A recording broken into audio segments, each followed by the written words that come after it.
Hello दोस्तों, कैसे हैं आप सब? हमारी कहानियाँ देखने के लिए हमारे चैनल को सब्सक्राइब कीजिए और हाँ, बेल आइकॉन पर क्लिक करना मत भूलिएगा। सोमदत्त पिछले 1 घंटे से सोने की कोशिश कर रहा था, लेकिन उसे नींद नहीं आ रही थी। उसने सोचा क्यों न अपनी पत्नी रीमा को कॉल कर लिया जाए। उसने एक बार घड़ी की ओर देखा। रात के 11 बज रहे थे। क्या करूं? कॉल करूं कि ना करूं? सो तो नहीं गई होगी। सोमदत्त ने रीमा को कॉल कर ही दिया। बहुत देर तक घंटी बजती रही। सोमदत्त कॉल काटने की सोच ही रहा था कि रीमा ने उसका कॉल पिक कर लिया। उसने उनींदी आवाज में कहा कि क्या हुआ, नींद नहीं आ रही क्या? अब तुम्हारे और गुड़िया के बिना नींद कहाँ आती है? गुड़िया सो गई क्या?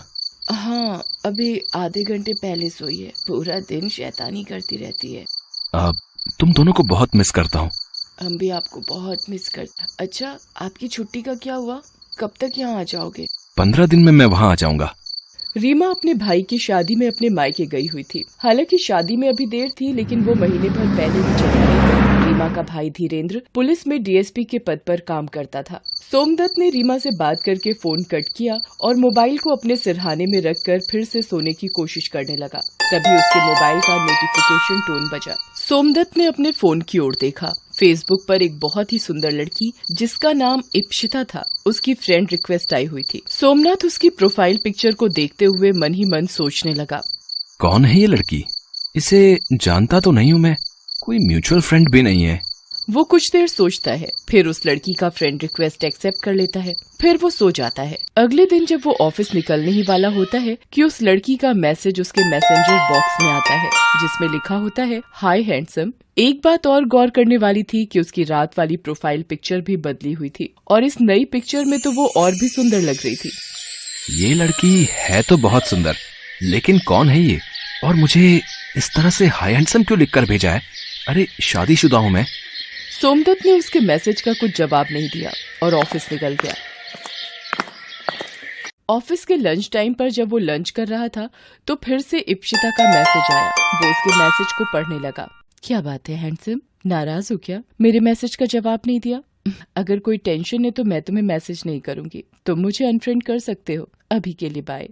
बार बार इप्शिता जैसी सुंदर लड़की के मैसेज आने से सोमदत्त का मन थोड़ा डोल गया। उसने मन ही मन सोचा कि किसी लड़की से बात करने में क्या बुराई है। ऑफिस में भी तो कितनी लड़कियां हैं, वो सभी से बात करता ही है। ये सोचकर वो इप्शिता के मैसेज का जवाब टाइप करने लगा। अरे नहीं, मैं तो आपको जानता भी नहीं। फिर नाराजगी कैसी?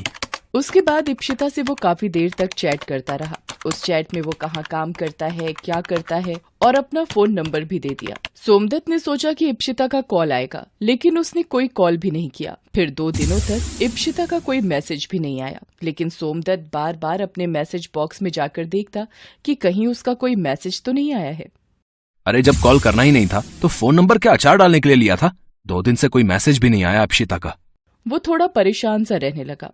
कई बार उसके मन में आया कि वो ही उसे मैसेज करके पूछ ले कि सब ठीक तो है ना, लेकिन उसने नहीं किया। 2 दिन बाद जब वो शाम को अपने ऑफिस से निकल रहा था तो उसके नंबर पर एक अननोन नंबर से कॉल आया। सोमनाथ ने कॉल पिक किया तो दूसरी तरफ से एक लड़की की मदहोश करने वाली आवाज आई। हेलो। हेलो, आप कौन बोल रही हैं? पहचानिए मुझे। सॉरी, मैं आपको नहीं पहचान पाया। अरे इतनी जल्दी हार मत मानिए, ट्राई तो करिए पहचानने की। सोमदत्त उस लड़की की आवाज नहीं पहचान पा रहा था। तभी उस लड़की ने एक बात कही। ठीक है हैंडसम, मैं ही बता देती हूँ, मैं इप्शिता हूँ, तुम्हारी फेसबुक फ्रेंड।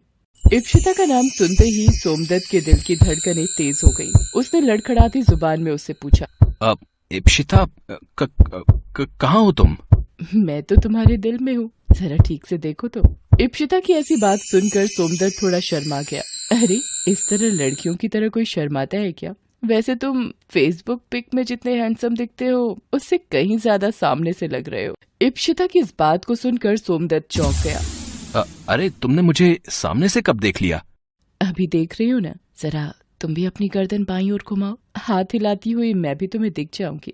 सोमदत्त झट से अपनी बाईं ओर देखने लगा। उसकी थोड़ी दूर पर इप्शिता खड़ी थी। वो इतनी सुंदर थी कि सोमदत्त बिना पलके झपकाए उसे देखता रह गया। इतने में इप्शिता चलते हुए उसके पास आई और उससे कहा, क्या बात है हैंडसम, पहले कभी लड़की नहीं देखी क्या? इप्शिता की बात सुनकर सोमदत्त झेप गया। इप्शिता ने ये बात भांप ली और उससे कहा कि यहीं खड़े रहोगे या कहीं कॉफी पीने चलोगे। सोमदत्त इप्शिता को लेकर कॉफी पीने चला गया। उन दोनों ने उस दिन बहुत सारी बातें की। सोमदत्त को कहीं से भी ऐसा नहीं लगा कि वो इप्शिता से पहली बार मिल रहा है। इप्शिता भी पहली ही मुलाकात में उससे बहुत खुल गई थी। फिर तो वो हर दिन मिलने लगे। उनके बीच में करने को इतनी बातें होती कि वो कभी खत्म ही नहीं होती। रात को भी वो घंटों बातें करते रहते। उनकी बात खत्म होने के बाद रीमा का कॉल आता तो वो रीमा को बोलता कि आजकल काम का बहुत प्रेशर है, क्लाइंट से बात करनी होती है। एक दिन की बात है, रात के 10 बज रहे थे। तभी हर रोज की तरह इप्शिता का कॉल आया। हेलो सोम, तुमसे एक बात कहनी थी, लेकिन कैसे कहूँ समझ नहीं आ रहा है। लगता है तुम मुझे अपना नहीं समझती, तभी बोलने में संकोच कर रही हो। अरे नहीं नहीं सोम, तुमसे ज्यादा अपना तो मेरा कोई नहीं है। तो बोलो क्या बात है। उसके बाद इप्शिता ने सोमदत्त से कहा कि आज उसके घर में कोई नहीं है और उसे रात में अकेले में डर लग रहा है। अगर तुम इस समय आ सकते हो तो आ जाओ। सोमदत्त सोच में पड़ गया। क्या हुआ, नहीं आ सकते? अच्छा रहने दो, मैं मैनेज कर लूंगी। इप्शिता ने ये बात इस अंदाज में और थोड़ा दुखी होकर कही कि सोमदत्त तुरंत तैयार होकर उसके घर पहुंच गया। ये पहली बार था जब सोमदत्त इप्शिता के घर गया था। सोमदत्त को अपने घर देख इप्शिता बहुत खुश हो गई और उसने उसे गले लगा लिया। सोमदत्त को थोड़ा अजीब तो लगा, लेकिन उसे भी इप्शिता का गले लगाना अच्छा लगा, इसलिए उसने कुछ नहीं बोला। थैंक यू सोम, तुम नहीं आते तो पता नहीं आज की रात में अकेले कैसे काटती। अच्छा, तुम कॉफी पियोगे या तुम्हारे लिए कुछ स्पेशल लेकर आऊं? ये कहकर इप्शिता किचन में चली गई। जब वो बाहर आई तो ट्रे में 2 गिलास और ड्रिंक थे। दोनों मिलकर पीने लगे। थोड़ी देर बाद सोमदत्त का सिर भारी होने लगा और वो सो गया। अगली सुबह जब उसकी नींद खुली, सोमदत्त का सिर अब भी भारी लग रहा था। तभी उसकी नजर इप्शिता पर गई, जो लगातार रोई जा रही थी। सोमदत्त ने उससे रोने का कारण पूछा।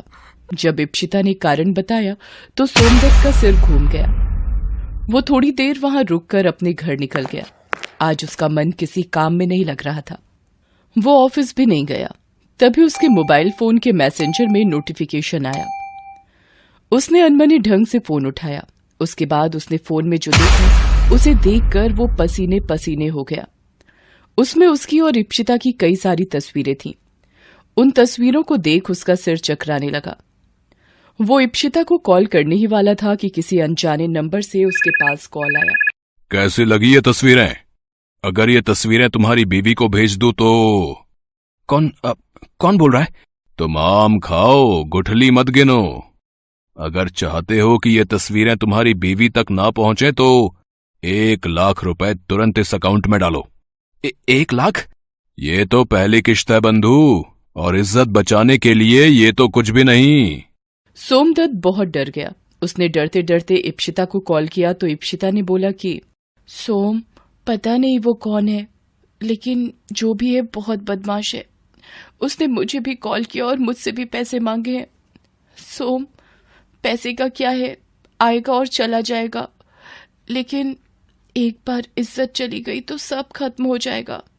सोमदत्त ने 1 लाख रुपए उस आदमी को दे दिए। 1 सप्ताह बाद फिर उससे 30,000 रुपए मांगे गए। 2 दिन बाद फिर से 50,000। सोमदत्त परेशान हो गया। इस बीच उसके साले की शादी की डेट नजदीक आ गई। वो जाना तो नहीं चाहता था, लेकिन रीमा ने उसे जबरदस्ती बुलाया। सोमदत्त वहां भी बहुत परेशान रहता था। रीमा को आखिर समझ नहीं आ रहा था कि उसके पति को क्या हो गया है।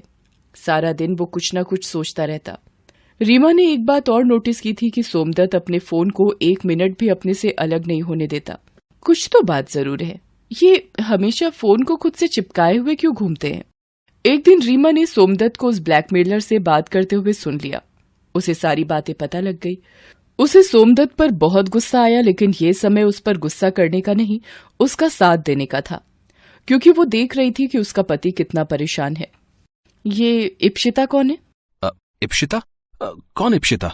सोम, झूठ मत बोलिए, मुझे सब पता लग गया है। बस आप सब कुछ सच सच बता दीजिए। रीमा की बात सुनकर सोमदत्त फूट फूट कर रोने लगा और उसे सारी बातें बताई। रीमा ने अपने डीएसपी भाई धीरेन्द्र से सारी बात बताई। आप लोग बिल्कुल चिंता मत करिए, ये ब्लैकमेल करने वाले का गिरोह है जो आजकल इस ढंग से लोगों को फांसता है। और जानते हैं जीजाजी, वो इप्शिता भी उसी गिरोह की सदस्य है। धीरेन्द्र की बात सुनकर सोमदत्त शॉक्ड रह गया। हालांकि उसे भी कभी कभी उस पर शक तो होता था, लेकिन उसने अपनी बातों के जाल में सोमदत्त को इस तरह से फंसा रखा था कि उसे लगता था कि वो बहुत ही सीधी साधी लड़की है। धीरेन्द्र ने उन्हें पकड़ने के लिए जाल बिछाया। जल्द ही इप्शिता अपने गिरोह के और सदस्यों के साथ पकड़ी गई।